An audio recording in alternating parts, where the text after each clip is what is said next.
So one piece के chapter number 1045 में Luffy का डेविल फ्रूट अवेकन होता है और हमको तब पहली बार पता चलता है कि लूफी का डेविल फ्रूट एक्चुअली गम गम नोमी नहीं बल्कि हीतो नोमी मॉडल निको है और उसके गियर 5 में उसके पास सन गॉड निको की पावर्स है। और इस चीज के होते ही जो पूरा फैन बेस था वन पीस का वो बहुत ही ज्यादा शॉक था इस न्यूज को लेकर के। लेकिन फिर यहाँ पर कुछ फैंस को एक पुरानी चीज भी याद आई कि स्काइपिया के अंदर दरअसल 3 और गॉड्स के बारे में बताया गया है। दरअसल स्काइपिया आर्क के अंदर एक पैनल है जहाँ पर 3 और गॉड्स की बात करी गई है, जहाँ पर उन्होंने earth god, sun god, rain god and forest god के बारे में बात करी है। अब जब हमको लूफी के पास एक्चुअली में सन गॉड की पावर दिखती है तो यहाँ पे क्वेश्चन खड़ा होता है कि क्या अभी 3 और गॉड्स हैं जिनके बारे में हमको बताया नहीं गया है। और एक्चुअली ये थ्योरी एक तरीके से एक नई बॉटम लाइन खड़ी कर देती है new powers for a devil fruit user. तो इससे पहले कि मैं किसी भी और गॉड के बारे में बात करूं, मैं सबसे पहले सन गॉड निको के बारे में बात करना चाहूंगा in context of Luffy gear 5। यानी कि ये हो सकता है कि ये वीडियो थोड़ा सा लंबा हो और मैं बहुत ही ज्यादा डीप में जाने वाला हूँ इस चीज के। तो सबसे पहले मैं आपको ये चीज बता देता हूँ कि सन गॉड्स की पावर जो है यानी लूफी के गियर 5 की जो पावर है वो किस तरीके से काम करती है और किस तरीके की पावर है, उसी के बेसिस पे हम लोग दूसरे गॉड्स की पावर का अंदाजा लगा सकते हैं। तो सबसे पहले हम लोग देखते हैं कि लूफी का गियर 5 डिटेल में कैसे काम करता है और उसके अंदर है क्या क्या। वन पीस के चैप्टर नंबर 1043 में काइडो लूफी को बहुत ही बुरी तरीके से डिफीट कर देता है और उसी बीच में जब वो चैप्टर का एंड होते रहता है तब हमको पहली बार लूफी एक तरीके से मेल्ट होते हुए दिखता है। लेकिन इस समय में लूफी कोई मेल्ट नहीं हो रहा है बल्कि ये सिंबलाइज करता है कि उसका जो डेविल फ्रूट है वो एक्चुअली अवेकन हो रहा है। और ये मेल्टिंग एक्चुअली इस वन पीस के अंदर सिंबलाइज करती है कि one of the strongest awakening है वन पीस की हिस्ट्री के अंदर। और जब लूफी अपने आप को गियर 5 के अंदर चेंज करता है तब उसके बॉडी के अंदर बहुत ही सारे नोटेबल चेंजेस होते हैं जो कि तुम आराम से गेस कर सकते हो कि वो क्या क्या है। हम सबसे पहले उसके हेयर के बारे में बात करते हैं। दरअसल उसके हेयर नॉर्मली तो ब्लैक है लेकिन गियर 5 के अंदर उसके हेयर गोल्डन हो जाते हैं जो कि थोड़े बहुत फायरी भी होते हैं। इसका मतलब कि उसके बालों से काइंड ऑफ आग निकलती रहती है लेकिन वो एज अ गोल्डन कलर के चमकते हैं। और एक्चुअली ये बाल सिंबलाइज करते हैं कि उसके पास सन गॉड निको की पावर है। लूफी की आईब्रोज जो होती है वो एक्चुअली कर्ली हो जाती है सांजी की तरह और उसकी बॉडी किसी रबर की तरह बहुत ज्यादा फ्लेक्सिबल हो जाती है और उसकी जो बॉडी होती है साथ साथ बहुत ज्यादा ड्यूरेबल भी हो जाती है। अब जहाँ तक कि आपको पता होगा गियर 2, गियर 3 और गियर 4 उसको हार्ट से रिलेटेड उसको चेंज करते हैं। यानी कि क्योंकि उसका हार्ट रबर का बना है तो जितना ज्यादा उसका ब्लड पंप करता है वो उतनी ज्यादा पावर गेन करता है। जैसे कि गियर 4 के अंदर वो बहुत ज्यादा ब्लड को पंप करता है उसके हार्ट से। अब क्योंकि उसका हार्ट रबर का बना है सो वो इतनी ज्यादा पंपिंग को आराम से सह भी लेता है। और इसी तरीके से गियर 5 के अंदर भी उसका जो हार्ट है वो बहुत ही ज्यादा ब्लड को पंप करता है और इस बीच में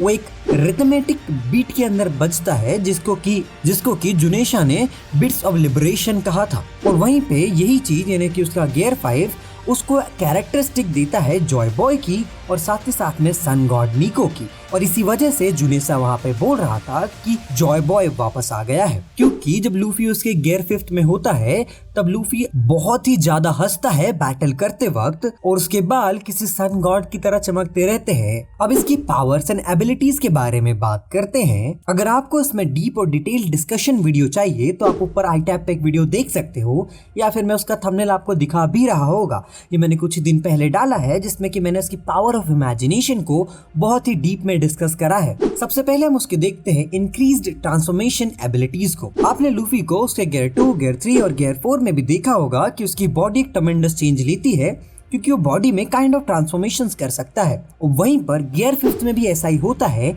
लेकिन उसकी जो बॉडी होती है उसकी ट्रांसफॉर्मेशन को लेकर के वो कुछ ज्यादा ही इनहैंस हो जाती है। दरअसल इसी बात को रेफरेंस करते हुए वर्ल्ड गवर्नमेंट के ऑफिशियल्स ने भी कहा था कि इसका भी ट्रांसफॉर्मेशन सिर्फ उसकी इमेजिनेशन पे बाउंड है और इस चीज को मैंने इस वीडियो में डिस्कस भी करा है। और अगर सिर्फ इस गियर 5 के बेसिस पे हम लोग देखें तो इसकी transformation ability kind of overpowered है। और अभी तक पूरे लूफी वर्सेस काइडो सिनेरियो में गियर 5 के अंदर उसने ढंग से मैं कहूंगा हाकी को यूज नहीं करा है। सो अगर वो प्रॉपर तरीके से हाकी को with his transformation abilities use करेगा तो ये बहुत ही ज्यादा ओवरपावर एबिलिटी बन जाती है लूफी के आर्सेनल में।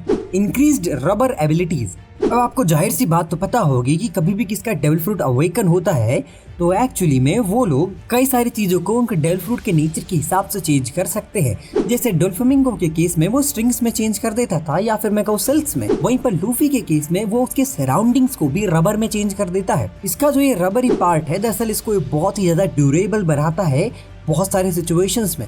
दरअसल लूफी वर्सेस काइडो वाली फाइट में काइडो ने लूफी को कई बार डायरेक्ट हिट मारे हैं उसके गियर 5 के ट्रांसफॉर्मेशन के बावजूद, बट क्योंकि गियर 5 में उसकी ड्यूरेबिलिटी बहुत ही ज्यादा बढ़ जाती है तब भी उसको बहुत ही कम असर होता है काइडो के डायरेक्ट हिट खाने के बावजूद भी। सो ये तो हमने बात कर ली लूफी के एबिलिटीज के बारे में, उसकी एबिलिटीज के आर्सेनल के बारे में, उसकी पावर्स के बारे में। एक तरीके से हम यहाँ पर सन गॉड के कैरेक्टरिस्टिक्स को डिस्कस कर रहे हैं। अब आते हैं वीडियो के मेन टॉपिक्स पर उससे पहले कि मैं वीडियो के मेन टॉपिक पे आऊँ, मैं चाहता हूँ कि आप मेरे चैनल को सब्सक्राइब कर दो फॉर फ्यूचर अपडेट्स। मैं 5 सेकंड का वेट करूंगा जब तक कि आप मेरे चैनल को सब्सक्राइब करो। अच्छा, आपने कर दिया, congratulation, now you are the part of this big anime family of mine, thank you. हम बढ़ते हैं उन 4 गॉड्स के ऊपर जो कि मुझे लगता है कि शायद अगले गॉड्स है जो कि devil fruit related God like powers अपने पास रखते हैं। सबसे पहले जाहिर सी बात है Monkey D Luffy with his sun god powers, यानी कि सन गॉड निको की पावर्स। मैंने इससे पहले भी किस तरीके से एक्सप्लेन करने की कोशिश करी है आपको कि एक्चुअली उसके पास जो पावर्स है वो सन गॉड की पावर्स है। एंड स्काइपिया वाले आर्क में हमको बहुत बार हिंट करा गया है सन गॉड को लेकर के। तो जाहिर सी बात है यहाँ पे कुछ और भी हो गए ऐसे मेजर गॉड लाइक कैरेक्टर्स जो कि शायद हमको ओडा ने अभी तक दिखाए नहीं और लूफी की तरह ही अभी तक छुपा कर रखे हैं। और एक तरीके से ओडा ने एक नई जनरेशन हमारे सामने ला दी है नए पावरफुल डेविल फ्रूट यूजर्स की। सेकेंड है मेरे पास रेन गॉड और मैंने सोचा है कि ये हो सकता है मंकी डी ड्रैगन हो। हमने स्टार्टिंग में सोचा था कि उसके पास कोई वेदर कंट्रोल रिलेटेड पावर्स होगी और ये उस वक्त भी थ्योरीज थी और आज भी थ्योरीज है, क्योंकि इसका जो कैरेक्टर है वो कभी भी ढंग से कंफर्म नहीं हुआ कि इसके पास किस टाइप की पावर है, ये वांटेड क्यों है और ये रिवोल्यूशनरी आर्मी का लीडर क्यों है और रिवोल्यूशन क्यों कर रहा है वर्ल्ड गवर्नमेंट के ऊपर। साथ साथ और भी कई क्वेश्चंस थे जो कि अभी तक आंसर्स नहीं हुए। उनमें से कुछ ऐसे थे कि क्या इसके पास विंड एक लोगिया टाइप का डेविल फ्रूट की पावर्स है या फिर वेदर कंट्रोल। सो जहां तक ये थ्योरी कहती है उसके अकॉर्डिंग कि मंकी डी ड्रैगन के पास में एक्चुअली में रेन गॉड्स की पावर्स है। दरअसल उस सीन में जहां पर स्मोकर्स के साथ इसकी लड़ाई होती रहती है, मैं लड़ाई भी नहीं कहूंगा उस सीन को क्योंकि वो एक्चुअली में कोई लड़ाई नहीं थी, बट स्टिल वहां पे हमको दिखता है कि कैसे थंडर क्रैकल हो रही है, कैसे बारिश गिर रही है। तो हो सकता है कि इसके पास जो पावर्स है वो एक्चुअली रेन की है और एक as a god like character अगर ये लूफी का फादर है, I mean a real biological father, actually मुझे पता है वो है, बट स्टिल क्या पता ओडा कब क्या चेंज कर दे, ओके, आई डोंट नो। सो अभी जो थ्योरीज निकल के आ रही है उसके अकॉर्डिंग शायद मंकी डी ड्रैगन का जो डेविल फ्रूट है वो एक्चुअली में एक रेन डेविल फ्रूट है जो कि रेन गॉड से बिलोंग करता है, जिसका कि मेंशन स्काइपिया वाले आर्क में किया गया था। थर्ड है फॉरेस्ट गॉड एडमिरल रियोकोगु, और हो सकता है मैं इसका प्रोनाउंसिएशन पूरी तरीके से गलत कर रहा हूँ, so please don't abuse my comment section. So इस कैरेक्टर को बहुत पहले इंट्रोड्यूस करा गया था, लाइक बहुत ज़्यादा पहले, और तभी भी इसके बारे में कोई ज़्यादा ढंग से नहीं बताया गया था और बहुत सारी मिस्ट्रीज इस कैरेक्टर को सराउंड करती थी। अभी लास्ट ही में मतलब कुछ ही चैप्टर्स पहले इस कैरेक्टर की पावर्स और इसके डेविल फ्रूट को भी एक्सप्लेन करा गया है और इसके डेविल फ्रूट को भी बताया गया है और इसके डेविल फ्रूट का नाम है मोरी मोरी नोमी। ये एक लोगिया टाइप डेविल फ्रूट है जो कि इसको अलाउ करता है प्लांट्स को कंट्रोल करने में, अपनी बॉडी को as a plant life transform करने में। अब हो सकता है कि लूफी की तरह ही इसको भी इसके डेविल फ्रूट का असली नाम नहीं पता हो किसी वजह से जो कि मुझे नहीं पता है, और हो सकता है कि ये फॉरेस्ट गॉड हो। अब in the last number 4 earth God emu समा। अब देखो इमू समा के बारे में लिटरली कोई एक्सप्लेनेशन नहीं है वन पीस के अंदर। जितना भी हम जानते हैं वो उसके 1 या 2 सीन से जिसमें कि वो हमको दिखा है और उसके बारे में जो बात करी जाती है। दरअसल 5 गोरोसोस के अलावा इस पूरे वन पीस वर्ल्ड में इमू सामा को कोई नहीं जानता। जो तुमने एम्प्टी थ्रोन देख रहे हो इसके ऊपर सिर्फ इमू सामा ही बैठ सकते हैं और इस कैरेक्टर का जेंडर भी अभी तक बताया नहीं गया है कि ये लड़का है या लड़की। कई लोग इसको एज अ लड़की पोर्ट्रे करते हैं और कई लोग इसको एज अ लड़का पोर्ट्रे करते हैं। सो मैं नहीं कह सकता कि ये किस जेंडर से बिलोंग करता है या फिर करती है।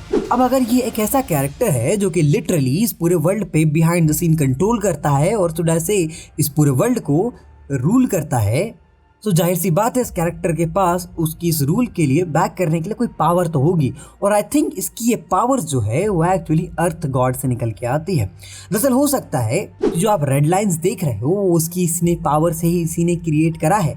दरअसल हमको इस बारे में पहले भी बताया गया है कि कभी रेड लाइंस नहीं हुआ करती थी।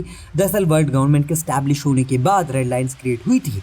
सो हो सकता है कि अर्थ गॉड मतलब इमोसामा ने अपनी रूल और डोमिनेशन जताने के लिए इन रेड लाइंस को क्रिएट करा था ताकि वो वर्ल्ड को सेपरेट पार्ट्स में डिवाइड कर सके और 4 गोरोसेस को 4 डिफरेंट पार्ट दे सके कंट्रोल करने के लिए। स्टार्टिंग में अभी कुछ और है बट स्टार्टिंग में ऐसा हो, और एक गोरोसे जो कि अपने आप को एज अ किंग पोर्ट्रे करके इस पूरे वर्ल्ड को कंट्रोल कर रहा हो और इमोसामा बिहाइंड द सीन इन सबको कंट्रोल कर रहा हो, और ये सब कुछ बस एक थ्योरी है। सो ये था मेरा वीडियो जहाँ पे जो लूफी के बारे में मैंने एक्सप्लेन करा वो कोई थ्योरी नहीं है, वो एक्चुअल फैक्ट्स है जो कि आपको आगे एनिमे में देखने के लिए मिलेंगे।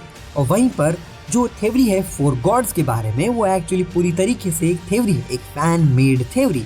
सो इसके कंफर्म होने के चांसेस तो बहुत कम है, लेकिन एज अ आइडिया कि और भी गॉड्स हो सकते हैं ये एक्चुअली काइंड ऑफ बहुत ही ज़्यादा इंटरेस्टिंग है। और आई थिंक आप लोगों को भी ऐसी कुछ चीज़ों पे फोकस करना चाहिए वन पीस के अंदर, जो कि एकदम नया कॉन्सेप्ट आपको देती है, क्योंकि वन पीस के अंदर इतनी सारी चीज़ें हैं समझने के लिए, देखने के लिए, और शायद you need a fucking library to understand what the fuck is One piece.